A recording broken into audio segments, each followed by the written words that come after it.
आप लोग जानते हैं कि अभी नवीन यादव आया था। नवीन यादव की इतिहास थोड़ी देर में 2 मिनट बता देता हूं, आप लोग थोड़ा उसको जानिए। नवीन यादव वाइस चांसलर का सबसे बड़ा चापलूस सिक्योरिटी है। नवीन यादव वही नवीन यादव है जब ये जो G4S सिक्योरिटी गार्ड ये लोग अगर किसी जगह ड्यूटी दिए होते हैं, वहां पे अगर थोड़ा सोते हैं, अगर सैल्यूट ऐसे इस तरीके से BSF और दीगर जगहों आर्मी वगैरह हम सैल्यूट नहीं करते हैं, इन लोगों पर 6-6 हज़ार रुपये फाइन लगाया है। ये है नवीन यादव। नवीन यादव वो सिक्योरिटी है JNU के लिए खतरनाक। जब PSR में अगर कोई लड़का लड़की BA का अगर बैठा होता है तो उसको कान पकड़ के उठाता और बैठाता है। ये नवीन यादव है। ये दूसरा हिटलर शाही कैंपस में करता है। इसको अच्छी तरीके से जानिए नवीन यादव को। ये नवीन यादव मेरा आंखों देखा हाल है। एक बार JNU गेट पे सिक्योरिटी बैठा हुआ तो लोअर वो चेक कर रहा था, किसी का ID वो भूले से नहीं मांगा होगा, वो भूल गया मांगने के लिए। नवीन यादव उसके ऊपर फाइन मारता है और जबरदस्त फाइन मारा है। उसको पहचानिए वो कितना बड़ा चापलूस है। साथियों, प्रोटेस्ट करने से ठीक 1-1.5 घंटा पहले हम लोग को नोटिस आता है। वो नोटिस आता है कि आप प्रोटेस्ट नहीं कर सकते हैं, आप JNU रूल एंड रेगुलेशन और हाई कोर्ट के वर्डिक्ट वायलेशन करते हैं। साथियों, आप इस वाइस चांसलर से जाके पूछे, पहले इस वाइस चांसलर को जवाब देना चाहिए। अगर ऑनरेबल हाई कोर्ट का वर्डिक्ट का वायलेशन अगर कोई करता है इस देश में, तो सबसे बड़ा प्रधानमंत्री नरेंद्र मोदी है, उसके बड़ा ये वाइस चांसलर है। साथियों, जबकि हाई कोर्ट का ऑर्डर आया 26 तारीख की रात में आता है, शाम में आता है कि 3 दिन दिलीप को एक्सटेंशन मिलना चाहिए और 9B का वैवा होना चाहिए, लेकिन उसी रात में जाकर के हाई कोर्ट का वर्डिक्ट वायलेशन करके वाइस चांसलर उसके रूम में डबल लॉक लगवाता है। अगर कोई वायलेशन करता है, इस कैंपस में वाइस चांसलर बैठ के करवाता है। JNU का कॉन्स्टिट्यूशन में ये बात लिखी हुई है कि अगर कोई रिक्रूटमेंट फैकल्टी का होता है, यहाँ पे अगर PhD का स्टूडेंट है तो MA वालों को नहीं लेना चाहिए, लेकिन वह हैदराबाद सेंट्रल यूनिवर्सिटी से अपने चापलूस को ला करके पॉलिटिकल साइंस में और लिंग्विस्टिक में जाके बैठाता है। आप बताइए कि सबसे बड़ा JNU का रूल एंड रेगुलेशन का वायलेशन करने वाला कौन इस कैंपस में।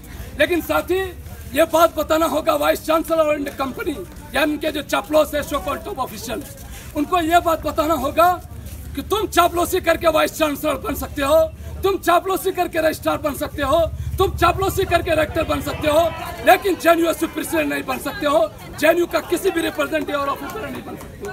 ये आंदोलन हर एक स्टूडेंट का है, हर एक छात्र का है। जो कि आपने देखा 84 लोगों का एक लंबी फहरिस्त थी जिसका रजिस्ट्रेशन रोक दिया जाता है, जिसका रूम में ताला रोक दिया जाता है। मेरा खुद फेलोशिप में RJNF आया हुआ था, लास्ट डेट उसका 31, लेकिन हमारा रजिस्ट्रेशन ऐसा रोका जा रहा था, ऐसा लग रहा मेरा फेलोशिप भी कैंसिल कर देगा। इसी तरीके से इस कैंपस का पॉलिटिकली मोटिवेटेड सीनियर एक्टिविस्ट को, सीनियर स्टूडेंट को, उसको टारगेट बना के सेलेक्टिव टारगेट किया जा रहा है ताकि वो अपनी आवाज़ न उठा सके। लेकिन हम बताना चाहते हैं इस संघी VC को, तुम हमारी आवाज़ को नहीं दबा सकते हो।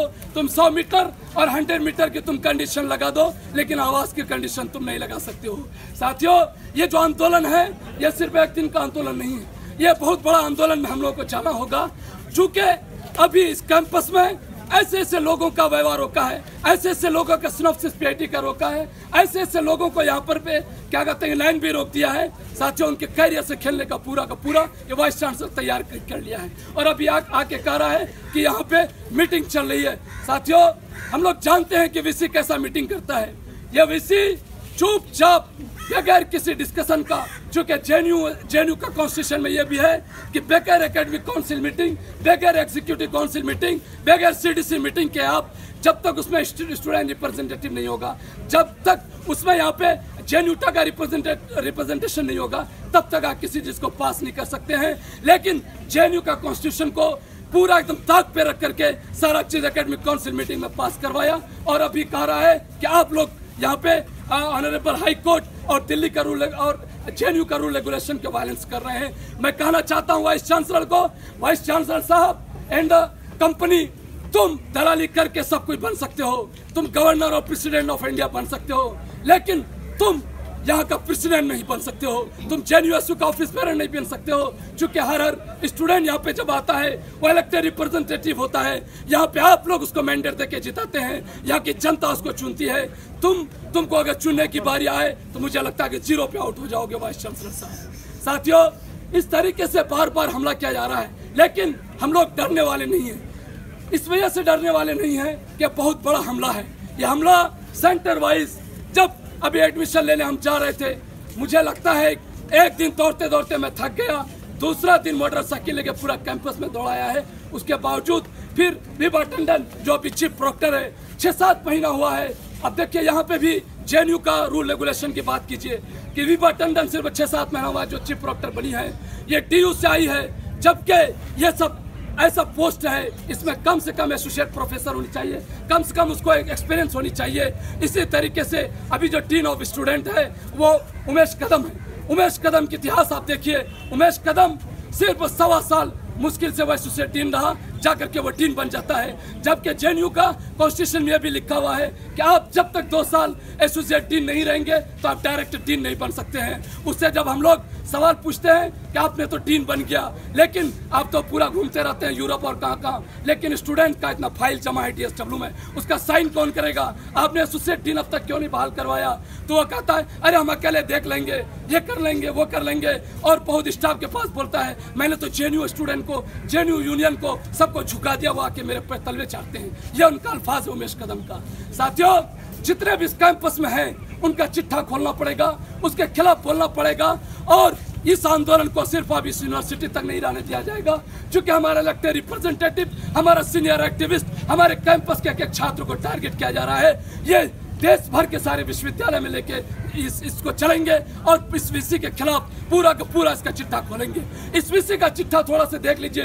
ये IIT दिल्ली में पढ़ाता था, वो वहाँ पे वार्डन था। वार्डन कैसा वार्डन? यहाँ जेएनयू का वार्डन थोड़ा डिफरेंस हो। यहाँ का वार्डन कभी रूम में झांकता नहीं है, अगर चेक करता है तो 4 वार्डन होते हैं, 4 सिक्योरिटी होती है, तब आते हैं चेक करने के लिए जेएनयू में। लेकिन ये मम्मी डाला पहला वार्डन होगा हिंदुस्तान के इतिहास में, जाके वहाँ पे झांकता था और आके वाइस चांसलर आके बना है। साथियों, हम लोगों को पूरे कैंपस के स्टूडेंट को, हर स्टूडेंट आज से किसी से भी आप पूछिए, इसको लेकर के एक बड़ा आंदोलन में हम लोग जाएंगे। और आप लोगों से अपील है कि जेएनयू के तरफ से जो भी कॉल दिया जाएगा, आप लोग खड़ा होइए, आप लोग एक साथ होइए, और तमाम लोगों से अपील है, एक छात्र से, कि हम लोग जब एक होंगे तो वाइस चांसलर भी जाएगा, उसकी तख्ता और उसकी कुर्सी भी पलटेगी, और ये विभा टंडन भी फिर दोबारा डीयू जाएगी। विभा टंडन डीयू से आई है, registrar Pramod Kumar Aurobindo college DU से आया है। इतिहास पूछे डीयू के कॉलेज के एक स्टूडेंट, उसके खिलाफ बोलेगा, बताएगा क्या इतिहास है। एक भी स्टूडेंट इवन केबीयूपी का स्टूडेंट के सपोर्ट में नहीं बोलेगा। अभी फिलहाल डीयू के स्टूडेंट से पूछिए। ये हालत है साथी, ऐसे ऐसे लोगों को सो कॉल्ड टॉप ऑफिसर में लाके खड़ा किया गया है। साथियों, इस मामले को लेकर के अभी जो न्यू स्टूडेंट आए हैं, एक शगुफा छोड़ा, क्योंकि शगुफा हर साल में छोड़ता है, टैंक का शगुफा छोड़ा। साथियों, ये सब फर्जी टैंक के चक्कर में मत पड़िएगा, चूंकि ऐसा टैंक बहुत, जब देश आजाद हुआ उस वक्त कश्मीर में रखा हुआ है, लेकिन वहां पे हालात देखिए कैसे हैं। साथियों, इस फर्जीवाड़ा के चक्कर में मत पड़िएगा, इस वजह से कि टैंक की जगह आप पहले 800 लोगों का सीट लाइए, टैंक की जगह आप डिप्रेशन पॉइंट लाइए, टैंक की जगह माइनॉरिटी डिप्रेशन पॉइंट लेके आइए, टैंक की जगह सोशल जस्टिस और जेंडर जस्टिस को इंश्योर कीजिए, टैंक की जगह एमफिल और पीएचडी का सीट जो काटे हैं उसको लाइए, टैंक की जगह अब की बार एमए और बीए की जो रिजल्ट आया है उसमें जो सबसे बड़ा घोटाला आया है, क्योंकि हर साल आप लोग देखते होंगे कि नेट पे लिस्ट आता है, लिस्ट आता था कितने लोगों का सिलेक्शन हुआ। अब की बार चूंकि फर्स्ट डे से हम लोग जेएनयू की तरफ से एडमिशन असिस्टेंट कर रहे हैं, ये देखने को मिल रहा है कि बहुत लोगों का सिलेक्शन बाय सेलेक्टेड दिखला रहा है कि सिलेक्टेड, लेकिन बाद में पता करते मालूम है अनसेलेक्टेड, और वो रिजल्ट भी नहीं दिखा रहा कितना नंबर आया कितना नहीं आया। साथियों, इतना बड़ा घोटाला, सबसे बड़ा घोटाला है इस साल का। इसी वजह से हम लोग बोलते हैं कि इस साल का नया घोटाला मम्मी डाला, मम्मी डाला। साथियों, इसी बात के साथ मैं अपनी बात खत्म करना चाहता हूं और आप लोगों से अपील करता हूं कि जेएनयू के कॉल पे आप लोग आइए, क्योंकि जेएनयू के पास अगर वो ताकत है, वो जनता की ताकत है, वो आपकी ताकत है। क्योंकि आप रहेंगे तो जेएनयू बढ़ चढ़ के इनका कुर्सी पलटेगी, क्योंकि सत्ता को तो देख रहे हैं कि हम लोग जब ज्यादा उतरते हैं, इंसिस्ट करते हैं, तो फौरन वाइस चांसलर 2 काम करते हैं, चाहे तो पुलिस बुलाएंगे या ट्वीट करेंगे। साथियों, इसका जवाब हम लोग दें।